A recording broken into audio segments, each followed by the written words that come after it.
2500 tahun sebelum Masehi, bangsa Mesir kuno adalah bangsa pertama yang menemukan minyak goreng. Dan karena itu mereka adalah yang pertama kali menggunakan minyak goreng untuk konsumsi, untuk makanan. Mereka mendapatkan minyak goreng diantaranya berasal dari minyak wijen, kemudian minyak rami, dan minyak kelor. Dari tumbuhan-tumbuhan itu, mereka akhirnya menemukan minyak yang bisa digunakan untuk menggoreng. Dan karena mereka mendapatkannya dari banyak sekali variasi tumbuhan, maka minyak goreng itu juga akhirnya memiliki rasa yang berbeda-beda satu sama lain. Sehingga nuansa makanan yang dihidangkan, yang digoreng, itu juga ternyata beda satu sama lain. Begitu. Nah, tetapi karena untuk mengekstraksi minyak wijen itu sangat sulit, minyak kelor itu sangat sulit, dan seterusnya, maka hanya kalangan eksklusif saja, kalangan elit dan terbatas saja yang bisa mendapatkan minyak goreng itu, apalagi untuk dikonsumsi. Makanya orang-orang Mesir kuno itu hanya dari kalangan pejabat di istana, apalagi Fir'aun itu mendapatkannya, kemudian para bangsawan, para pendeta itu mendapatkan minyak, kemudian orang-orang kaya itu mendapatkan minyak, dan mereka menggorengnya. Dan karena Nabi Musa itu setidak-tidaknya ada di istana Fir'aun selama 40 tahun, maka dipastikan bahwa Nabi Musa itu suka makan gorengan, suka makan makanan yang digoreng dengan minyak itu, gitu. Apa sebenarnya yang dimakan sama Nabi Musa pada waktu itu? Setidak-tidaknya yang pasti adalah roti goreng dan ikan bumbu goreng. Nah, itu adalah makanan favorit istana Fir'aun pada waktu itu. Saya mengajak Baraya kembali berpikir fitrah, berpikir pada prinsip-prinsip dasar bahwa manusia itu adalah makhluk biologis, dan karena itu maka dia membutuhkan makanan, dan karena itu makanan menjadi tema utama bagi seluruh aspek dan sejarah kehidupan umat manusia. Jadi kita harus mengakui bahwa sebagian besar perang yang terjadi di dunia ini sepanjang sejarah itu gara-gara rebutan makanan atau rebutan sumber daya, begitu kan? Dan karena itu pula lah, maka setiap ada perubahan masakan dan makanan itu tuh dampaknya juga sangat besar terhadap kehidupan manusia.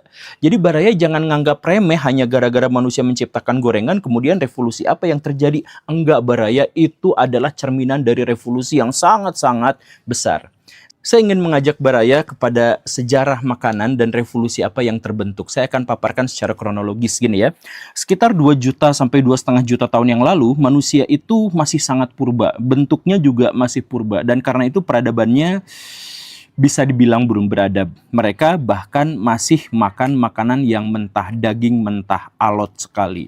Jadi orang-orang di zaman Meganthropus atau Australopithecus africanus itu kalau berburu dia dapatkan, kemudian dia cabik-cabik dengan giginya sendiri, dia makan, ya seperti itu kurang lebihnya, sama seperti hewan-hewan yang lain. Dan karena itu maka mereka itu ya masuk ke dalam kategori hewan sebenarnya, gitu ya. Tetapi seiring berjalannya waktu, ada sebuah perubahan besar di mana manusia-manusia itu mulai bisa membuat alat-alat dari batu. Ada kapak berimbas, ada kapak genggam, dan lain sebagainya. Mereka juga menciptakan alat-alat dari tulang, kemudian dari kayu, dan seterusnya.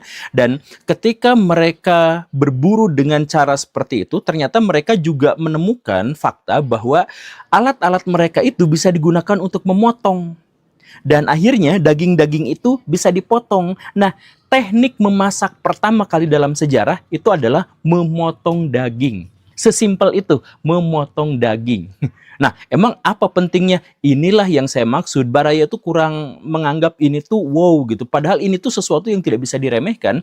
Manusia pertama kali menciptakan teknik memasak yaitu memotong, itu dampaknya signifikan. Yaitu ketika manusia bisa memotong daging menjadi bagian-bagian yang lebih kecil, dan daging itu sebenarnya berdampak besar terhadap pertumbuhan otak neokorteks kita, maka manusia itu akhirnya mengkonsumsi daging lebih banyak, lebih efisien. Dan pada waktu itu, sejak ada potong-potongan daging itu, manusia itu tidak harus menggigit gini.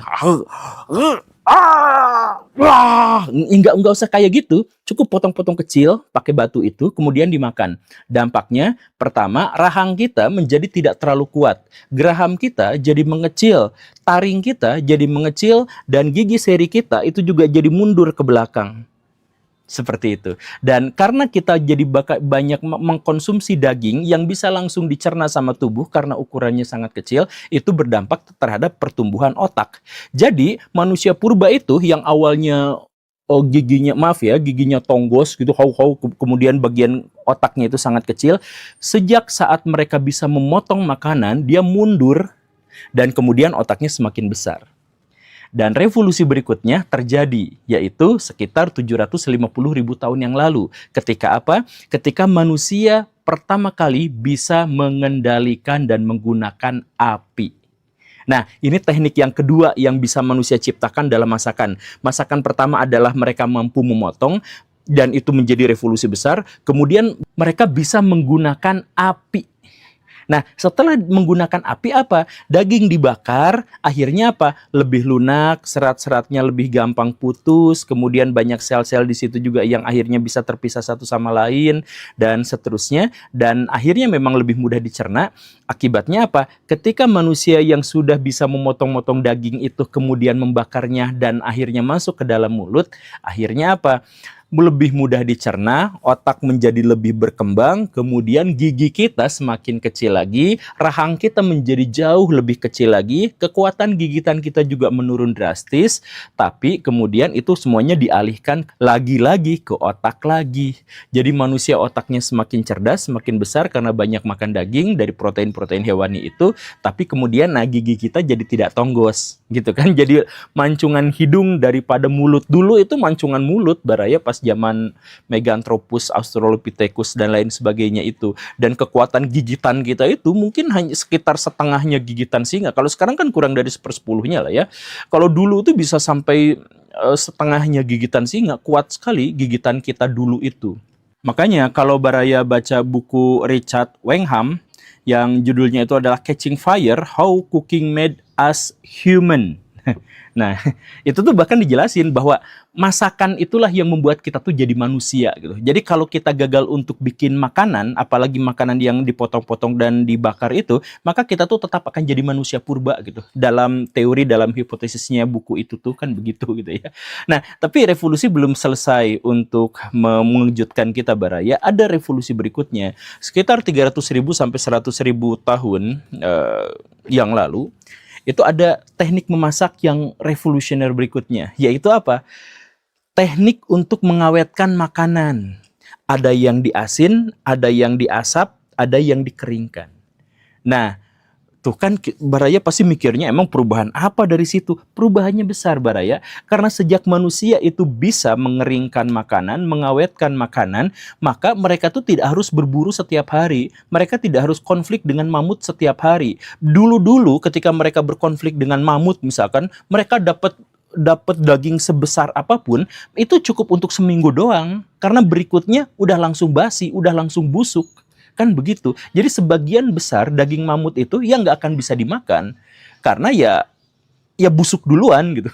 Nah, makanya sejak manusia itu menciptakan teknik pengawetan makanan, yaitu diasap atau dikeringkan dan seterusnya, maka mereka itu bisa menimbun makanan. Dan karena mereka bisa menimbun makanan, mereka tidak harus berburu setiap hari, dan karena itu maka mereka memiliki waktu cukup luang untuk melakukan hal-hal yang lain.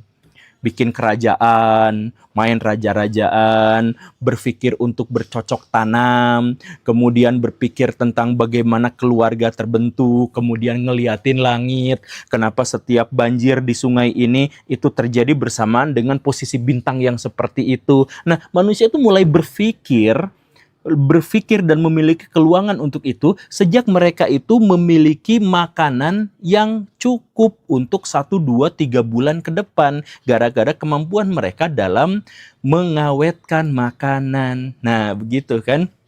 Nah, tapi itu lagi-lagi ya, itu sebenarnya belum selesai. Ada kemudian sekitar 30.000 tahun yang lalu kemampuan manusia untuk merebus ya. Kemudian ada 25.000 tahun yang lalu mereka menciptakan fermentasi gitu ya, bikin tuak, bikin obat mabok gitu ya, dan seterusnya. Dan yang kemudian revolusioner berikutnya itu adalah menciptakan makanan gorengan. Nah, menciptakan masakan yang digoreng itu sekitar 2500 tahun sebelum Masehi di Mesopotamia dan di Mesir. Nah, ini revolusi apa lagi yang terbentuk di sini? Ini bukan revolusi yang besar dalam hal mereka menciptakan perubahan, tetapi ini tuh adalah revolusi besar yang menunjukkan ada perubahan besar di sini. Yaitu apa? Untuk pertama kalinya manusia itu masak masakan tidak untuk bertahan hidup, tapi untuk memanjakan lidah, untuk selera. Digoreng itu kan bukan berarti kita makanannya jadi lebih banyak, jadi lebih awet, jadi lebih kuat, jadi lebih bagus, dan seterusnya, enggak kan? Itu hanya untuk selera saja. Jadi disinilah titik di mana manusia itu tidak harus berjibaku dengan alam. Disinilah titik di mana manusia itu bisa mengalahkan alam. Karena pada waktu itu alam sudah tidak lagi menjadi sebuah tantangan yang besar buat manusia, tetapi dia justru penyedia dan kolaborator bersama manusia. Sedemikian sehingga manusia menganggap makanan itu harus disesuaikan dengan seleranya, bukan kebutuhannya. Maka digoreng, begitu. Maka 2500 tahun itu makanan gorengan itu ada, dan kemudian itu seperti yang ada dalam intro tadi itu, menjadi makanan buat para Firaun dan raja-raja, termasuk Nabi Musa makan di sana. Nah, kemudian berkembang luaslah ke Yunani, ke Romawi, dan sebagainya. Begitu. Lalu bagaimana dengan Nusantara? Nusantara juga sebenarnya adalah penyuka gorengan sejak awal, Baraya. Cuman harus digarisbawahi seperti yang tadi saya katakan, makanan gorengan itu adalah makanan raja-raja. Nah, dari mana kita tahu? Kalau Baraya ingat tidak bolos pas pelajaran sejarah dulu waktu sekolah, Baraya itu pasti mendapatkan cerita prasasti Yupa ditemukan di Kalimantan, di mana Raja Mulawarman itu memberikan sedekah kepada para Brahmana 1000 ekor sapi dan segunung minyak. Baraya ingat nggak? Gitu kata ibu guru sejarah kita dulu ya. Nah, coba Baraya pikirkan, Mulawarman itu memberi 1000 ekor sapi dan kemudian segunung minyak. Minyak kok segunung? Nah, minyak yang dimaksud itu sebenarnya pasti adalah minyak nabati. Karena kalau minyak yang ini ya, minyak yang hitam-hitam itu, yang buat bahan bakar, itu nggak mungkin dibuat jadi gunung. Minyak yang bisa dibuat jadi gunung itu pasti adalah minyak nabati. Maka dipastikan orang-orang Kutai yang hidup di abad keempat atau kelima, itu pasti sudah mengenal makanan yang digoreng. Karena mereka sudah menciptakan wajan dari logam, karena mereka juga sudah memiliki minyak, dan karena itu maka mereka juga pasti memiliki makanan yang terbuat dari gorengan. Begitu. Ya walaupun ya, minyak yang dimaksud itu bisa juga digunakan dalam berbagai ritual, termasuk yajna itu ya, yajna kan dalam tradisi Hindu gitu ya. Ya, tapi tidak menutup kemungkinan, dan di India sendiri minyak itu bukan hanya untuk upacara tapi juga untuk dimakan sama kita. Nah, jenis minyak macam apa sih? Itu tidak bisa diketahui dengan pasti. Cuman yang jelas, semua bangsa-bangsa yang berinteraksi dengan penduduk Nusantara, baik itu di Timur Tengah, di India, di Cina, di awal-awal abad Masehi, di 1 sampai 5 abad Masehi, itu semuanya adalah bangsa-bangsa yang sudah mengenal minyak. Dan karena itu, maka ketika pengaruh-pengaruh dari luar itu masuk ke Nusantara, berupa agama, berupa sistem politik dan pemerintahan dan sebagainya, maka minyak juga pasti masuk ke Nusantara. Begitu. Nah, tetapi bukan hanya dari luar, tentu saja penduduk Nusantara juga memiliki minyaknya sendiri. Bahkan ada hipotesis yang memang mengatakan bahwa minyak kita itu sudah sejak awal ada. Bukan dari Cina, bukan dari India, tetapi memang sudah sejak awal ada. Kenapa? Karena bangsa Austronesia kita, bangsa penduduk Nusantara itu, adalah penduduk yang sudah sangat lama berinteraksi dengan kelapa. Dan karena itu, maka kita tuh hampir pasti memiliki makanan yang terbuat dari minyak kelapa. Itu tuh hampir pasti. Begitu. Nah, tapi di luar itu tentu saja sekali lagi harus diingatkan bahwa variasi minyak tuh bukan hanya dari minyak kelapa, tapi juga dari India dengan manteganya gitu ya, kemudian dari Cina. Baraya pernah nonton film Little Krishna? Kan dia tuh suka digambarkan pencuri mantega gitu ya. Nah, mantega tuh buat apa? Ya mantega itu diantaranya kan diolah menjadi ghee gitu ya, ghee gitu ya. Dari ghee itu akhirnya menjadi minyak dan itu bisa digunakan gitu. Atau orang Cina itu sejak zaman dinasti Han itu sudah rajin makan gorengan, karena rajanya sendiri, raja-raja kaisar-kaisar Han itu kan senang makan gorengan. Nah, jadi orang-orang Cina itu sudah mengembangkan gorengan, cuman gorengan yang dimaksud itu berasal dari minyak babi. Nah, kalau orang India mah dari sapi, dari mentega, kalau orang Cina dari minyak babi, kalau penduduk Nusantara dari kelapa. Nah, tapi orang Cina yang akhirnya banyak masuk ke Indonesia itu dan menawarkan makanan-makanannya. Baraya tahu makanan pertama yang digoreng itu apa dari Cina? Cakwe. Ya. Nama di sananya tuh yotiao, yotiao, tapi kemudian kita pahami sebagai cakwe dan akhirnya sampai sekarang kita makan ya. Saya juga dagang cakwe kebetulan. Nah, cakwe itu adalah makanan pertama dalam sejarah Cina yang digoreng dan kemungkinan karena itu maka raja-raja Nusantara juga doyan makan cakwe. Betul, betul begitu Baraya. Nah, tapi kita lanjut lagi ya. Ketika Portugis datang, ketika Belanda datang, mereka juga ternyata bawa juga makanan-makanan yang terbuat dari gorengan gitu ya. Dan luar biasanya makanan-makanan itulah yang lebih populer di antara kita gitu. Kalau Baraya tahu risoles, Baraya tahu kroket gitu ya, kemudian pastel, ya sebenarnya gak semua itu berasal dari Belanda, tetapi itu adalah masakan-masakan Eropa yang dibawa ke Indonesia sama orang Belanda gitu. Nah, jadi di sini saya ingin menekankan kepada Baraya, kalau Baraya suka dengan makan gorengan, itu jangan minder, karena gorengan itu adalah makanan elit, makanan para raja. Dari zaman Fir'aun, makanannya gorengan, rakyat jelata nggak dikasih. Kemudian Baraya lihat raja-raja Nusantara, kemudian Baraya lihat kaisar-kaisar Cina, Baraya juga lihat pendeta-pendeta India, itu makanannya itu adalah gorengan. Nah, kan banyak di antara kita makan gorengan gak sehat lu bilang, itu salah itu. Baraya itu harus bangga sebagai pengkonsumsi gorengan karena itu tuh adalah makanan elit gitu. Begitupun kalau ada di antara Baraya yang jadi tukang dagang gorengan, itu juga jangan minder Baraya. Leluhur Baraya itu melayani para Firaun. Jadi juru masak paling terkemukanya Firaun itu yang bisa bikin gorengan. Nah, tapi dari sini muncul kan sebuah pertanyaan, kan dulu gorengan itu elit banget ya. Kenapa sekarang itu gorengan itu jadi jajanan pasar yang kontroversial, jadi jajanan pasar yang kalau kita makan ketahuan sama aderai, aderainya bakal marahin kita gitu. Kalau ketemu sama dokter, dokter akan bilang setiap kita sakit apa aja, mau kita sakitnya batuk, mau sakitnya kanker prostat, mau sakitnya apa, tetap aja kurangin gorengan, ya kan? Jadi gorengan itu disalahkan terus. Nah, jadi sejak kapan makanan gorengan yang sebenarnya adalah untuk kalangan elit berubah tiba-tiba jatuh statusnya menjadi makanan rakyat jelata? Ini tuh bermula sejak tahun 1968, 69 sampai 1970-an Baraya. Jadi ceritanya tuh gini ya, ini sebenarnya nggak hanya melulu terkait dengan minyak goreng, tapi juga terkait dengan terigu. Jadi masyarakat Nusantara itu sebenarnya dulu suka makan gorengan, tapi gorengan-gorengan yang dimaksud juga itu bukan terbuat dari terigu gitu. Gorengan terbuat dari tepung yang paling tua di Indonesia itu adalah aci. Tepung tapioka. Jadi cireng. Nah, cireng itu adalah makanan gorengan tertua di Indonesia. Karena apa? Karena cireng itu terbuat dari aci, dari tepung tapioka yang itu adalah asli dari Nusantara, yaitu tepung singkong. Nah, sedangkan tepung terigu itu di Indonesia itu tidak tumbuh. Kan terigu berasal dari gandum, dan gandum itu tidak tumbuh di Indonesia, dan karena itu kita tuh sebenarnya tidak mengenal makanan terigu. Tapi kemudian makanan terigu dan gorengan terigu itu bisa menjadi dominan di Indonesia itu gara-gara kejadian tahun 1968, 69 sampai 70. Dan itu adalah awal mula dari Orde Baru. Jadi kita makan gorengan dan gorengan itu makanan untuk rakyat jelata itu gara-gara Pak Harto. Nah, kok gitu gini ceritanya Baraya. Ini juga unik sih. Jadi tahun 1969 Amerika Serikat itu datang ke Pak Harto.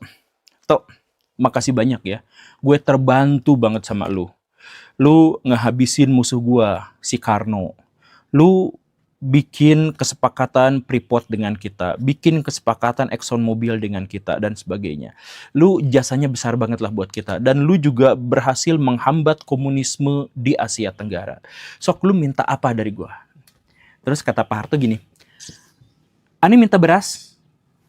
Jadi ceritanya rakyat Indonesia itu miskin, kelaparan. Karena sepanjang masa pemerintahan Pak Karno, diajak revolusi terus, diajak berjuang terus, diajak ganyang Malaysia terus. Tapi mereka nggak dikasih makanan, mereka nggak dikasih penghidupan. Dan karena itu sebagian besar rakyat Indonesia itu miskin. Jadi kalau lu nawarin sesuatu, Ani minta beras. kata Pak Harto. Nah, Amerika Serikat puyeng. Lah, gua kan nggak produksi beras, kuy. Lu tahu sendiri, gua di daerah subtropis, gak ada beras di situ dan tanahnya juga beda. Terus kata Pak Harto, tadi nawarin ngasih bantuan, tapi sekarang malah nggak menyanggupi. Ya udah, pokoknya kasih bahan makanan. Nah, akhirnya Amerika Serikat bilang, ya udah kalau gitu gini lah, gua kasih terigu mau nggak? Jadi Amerika Serikat itu pada waktu itu kebetulan lagi surplus terigu, surplus gandum. Mereka bingung mau buang kemana gitu. Kemudian ada janjian sama Pak Harto. Pak Hartonya minta bahan makanan, mintanya beras.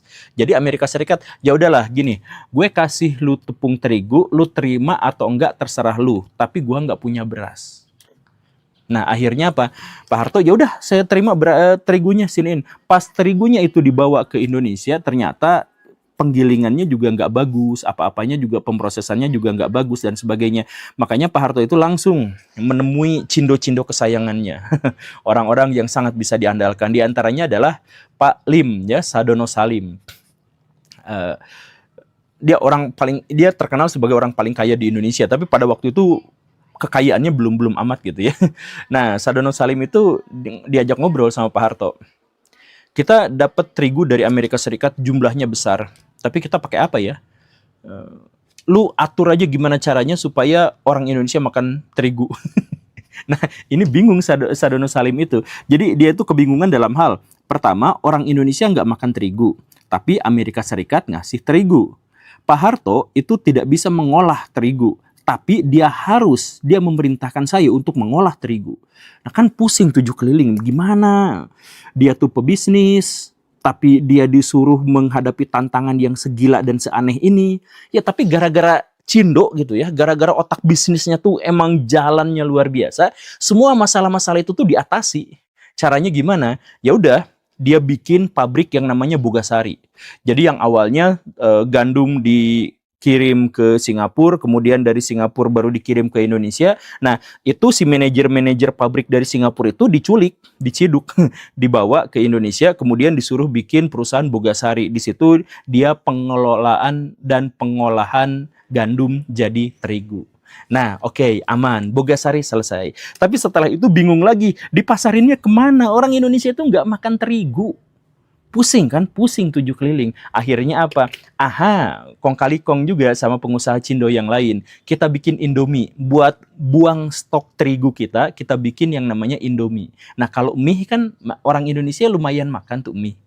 Udah nggak asing gitu maksudnya. Ya udah bikinlah Indomie. Jadi Bogasari ngambil terigu dari Amerika Serikat, kemudian dikirimkan ke Indomie, dan disitulah berproses, dan akhirnya orang Indonesia makan mie yang terbuat dari terigu, begitu.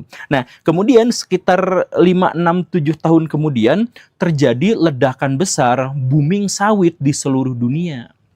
Nah, booming sawit di seluruh dunia itu menyebabkan apa? Orang Indonesia juga cepet-cepetan nanam sawit bersama dengan orang Malaysia. Pada waktu itu sawit Indonesia dan Malaysia itu bersaing terus-terusan untuk menjadi yang nomor 1, pelopor yang nomor 1. Tapi pada waktu itu Indonesia tuh masih kalah lah sama Malaysia. Malaysia tuh sawitnya lebih banyak gitu. Dan akhirnya ya udah, sawit dibikin, jadilah minyak goreng. Nah, karena di Indonesia itu terigu sudah ada dan minyak goreng juga akhirnya sudah ada, maka di tahun 80-an Indonesia itu booming sama gorengan. Nah, gorengan pertama yang populer itu adalah bala-bala. Nah, bala-bala sebenarnya itu kan bakwan ya, bakwan dari Cina. Bakwan tuh aslinya daging. Jadi kalau Baraya nemu makanan dari Cina yang awalnya bak, itu tuh artinya tuh daging gitu ya. Bakso itu tuh baknya tuh daging gitu. Nah, bakwan juga awalnya tuh daging. Tapi karena masyarakat pada waktu itu masih miskin, masih kekurangan protein hewani, maka mereka tuh ganti daging-dagingan itu berubah menjadi wortel, kol, dan lain sebagainya, dirubahlah kayak gitulah. Dan kemudian pas digoreng kan jadi bala ya, pabalatak gitu. Makanya namanya orang Sunda menyebutnya bala-bala gitu. Kalau orang luar mungkin masih menyebutnya bakwan gitu. Tapi kan kalau bakwan tuh daging ya. Jadi sebenarnya itu jadilah bala-bala gitu. Nah, setelah bala-bala sukses di pasaran, akhirnya makanan gorengan terigu-terigu yang lain itu booming di mana-mana, dan akhirnya terigu itu juga booming di mana-mana. Dan akhirnya sampai sekarang Indonesia ketergantungan sama Amerika Serikat gara-gara banyak sekali makanan-makanan kita itu yang bahan dasarnya itu adalah terigu. Makanya kalau Baraya cukup nasionalis, gantikan terigu dengan aci. Ayo kita makan cireng, jangan bala-bala. Ya begitulah.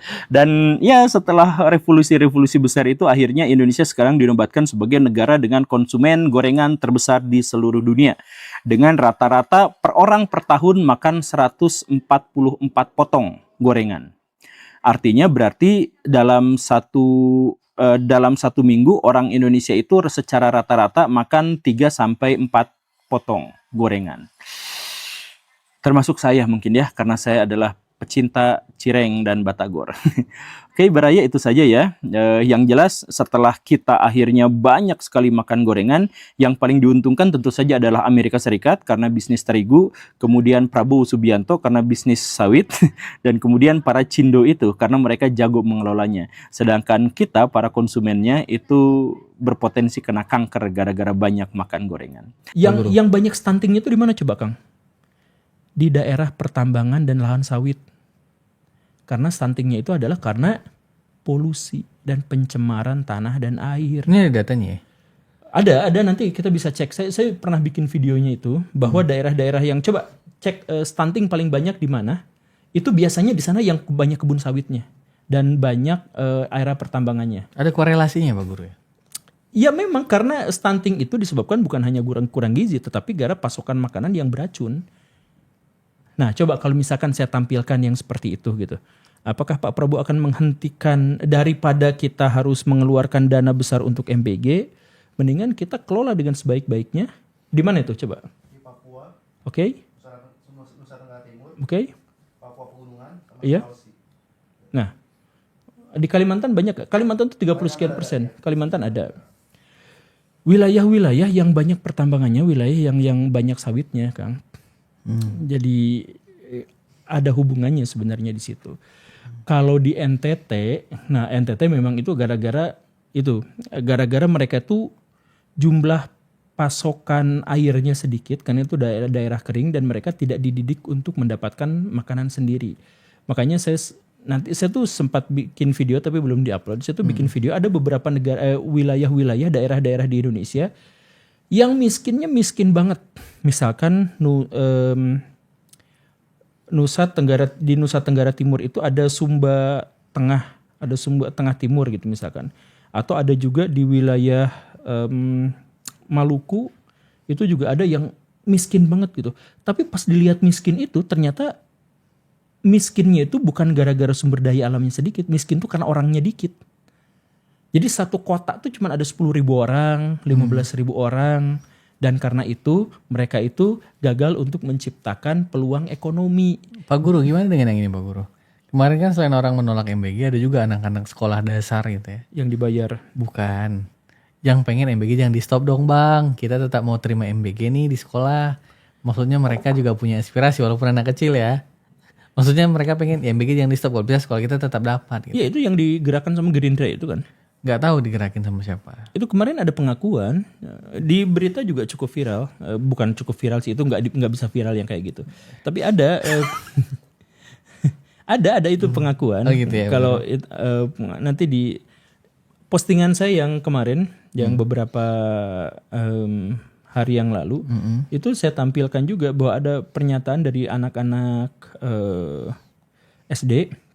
Yang mereka tuh diarahkan untuk acara apa gitu, acara sekolah, tapi tiba-tiba mereka tuh dikasih spanduk gitu, ikut gini diarahkan. Dan itu kepala dinasnya sama oknum dari Partai Gerindranya juga sudah ditanyain, ini gimana sih masalahnya, kenapa anak-anak sampai harus disuruh seperti ini. Dan pada dasarnya anak-anak itu sebelum ada MBG mereka tuh jajan di kantin. Iya.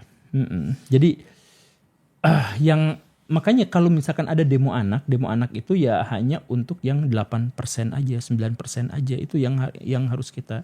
Jadi kita tuh kelebihan makan tapi kurang gizi. Kang, Jumat berkah dikasih makan di masjid-masjid.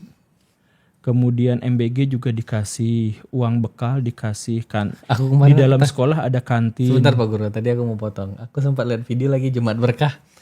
Staffnya di sana kan, staff kiblatnya ke sana, Jumat berkah di sini. Bocil sholatnya nggak ada Jumat berkah.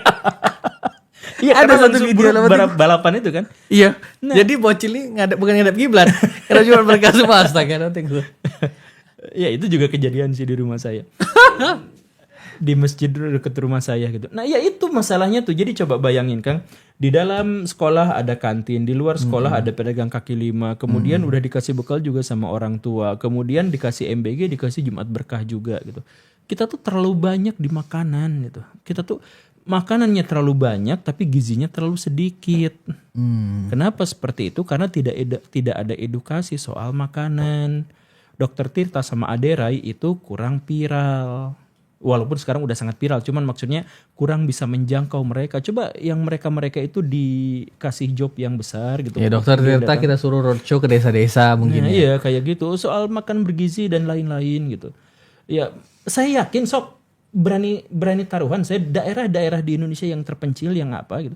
Semakin terpencil daerah di Indonesia, alamnya tuh semakin bagus.